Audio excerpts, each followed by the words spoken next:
اس کے لیے بھی ہے جس نے قربانی نہیں کرنی اور اس کو کہیں سے قربانی کا گوشت مل جائے. یہ سب کے لیے ہے. ایک بوٹی لے لیں یا ایک گوشت کا ٹکڑا لے لیں.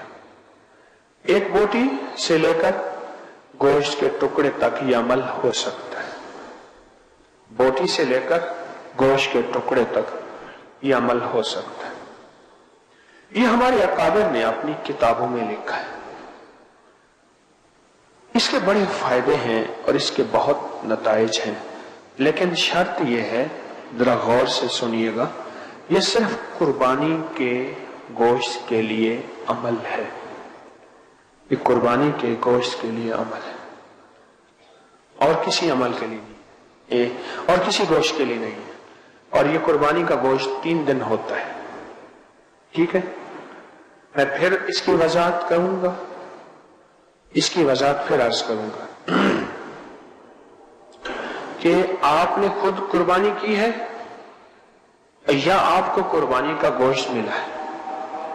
اللہ اکبر. اس کی ترکیب ذرا غور سے سنیے گا.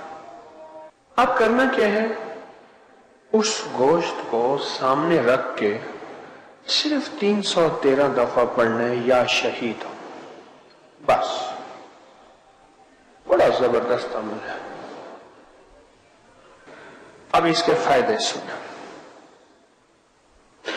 اس کو کھانا نہیں ہے، خود نہیں کھانا.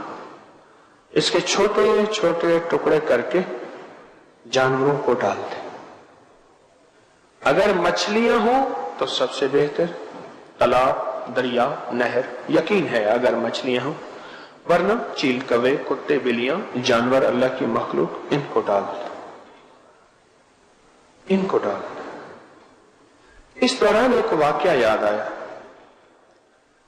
ایک جگہ میں صحرا میں گیا تو صحرا والوں نے بکری ذبح کی، اور بکری جب ذبح کی تو انہوں نے سری پائے پھینک دیے. کون جلائے، کیا کرے؟ میں نے ان سے کہا کہ سری پائے جو ہے وہ آپ نے کیوں پھینک دی؟ ان میں ایک بابا تھا، مجھے آج بھی یاد ہے، نمبردار اللہ وسایا اس کا نام تھا. داڑھی کو، مونچھوں کو وہ مہندی لگاتا تھا. بابا فوت ہو گیا. اس نے مجھے ایک بات کہی اور وہ بات کتابوں میں مجھے تصدیق کے ساتھ ملی. کہا کہ پیر سیاں اتھا کو میاں ہستے ہی ہونے جنہیں نظر نہیں آدیاں ول ہونا دے تحفے تحائف دینے سے نہ تول ساکو کھاوے سے. اگر سارا کچھ ایسا خود کھا ونیوں، سب کچھ اگر ہم خود کھا جائیں تو ایسے لوگ بھی ہوتے ہیں جن کے لیے ہم کچھ چھوڑ دیتے ہیں، وہ پھر کھاتے ہیں ورنہ ہمیں کھا جائیں.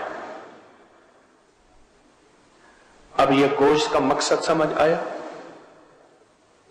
اچھا، اب آپ کہیں گے قربانی میں تو اتنا گوشت، اتنے چھچڑے، اتنی سریاں، اتنا کچھ ہے، لیکن میں کہوں گا خود چھیننا اور بات ہے، ہاتھ سے دینا اور بات ہے. اب نکتہ سمجھے؟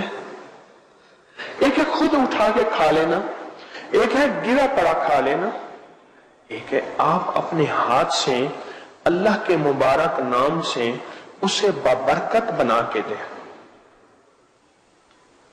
اب کھائے گا کون؟ یہ چوڑا خبیث کافر جن تو کھا نہیں سکتا. نیک درویش اللہ کا ولی جن کھائے گا اور وہ آپ کا محافظ بن جائے گا، آپ کا گارڈ بن جائے گا اور آپ کا ساتھی بن جائے گا. کئی واقعہ جو ہمارے بڑوں نے اس کے مشاہدات، تجربات، واقعات میں فوائد لکھے ہیں. اب وہ فوائد ذرا سنتے جائیے گا. جو فائدے ہمارے اکابر نے، بزرگوں نے اس کے لکھے ہیں. کس کے؟ گوشت جس پہ اول آخر 3 دفعہ درود پاک اور 313 بار یا شہید. پہلا فائدہ یہ لکھا ہے کہ جو بندہ یہ عمل کر کے بے زبان جانوروں کو یہ ڈالے گا، بس لفظ اتنا ہے، بے زبانوں کو ڈالے گا، تو اللہ پاک جل شان ہو اسے بے زبانوں کی دعاؤں میں حصہ عطا فرمائے. بے زبان دعائیں بھی دیتے ہیں، بد دعائیں بھی دیتے ہیں. میں کہتا ہوں میرے پاس تو بڑے واقعات ہیں، بڑے مشاہدات ہیں.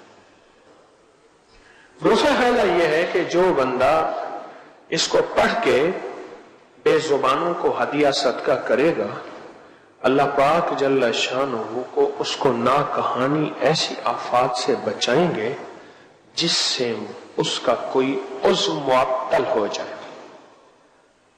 عضو معطل سے مراد بہرا ہو جائے، کان، آنکھ سے اندھا ہو جائے، یا لولا لنگڑا، یا ٹانگ کٹ جائے، ہاتھ کٹ جائے، آنکھ نکل جائے، یا زبان کینسر کی وجہ سے کسی وجہ سے کٹ جائے، یا بازو یا انگلی، یعنی اللہ پاک اس کے جسے پرانے بابے کہتے تھے اللہ نور بازو سلامت رکھنا. نور بازو، نور سے مراد آنکھیں اور بازو سے مراد ہاتھ پاؤں جسم اعضاء. جو یہ عمل کرے گا اللہ اس کے نور بازو سلامت رکھے.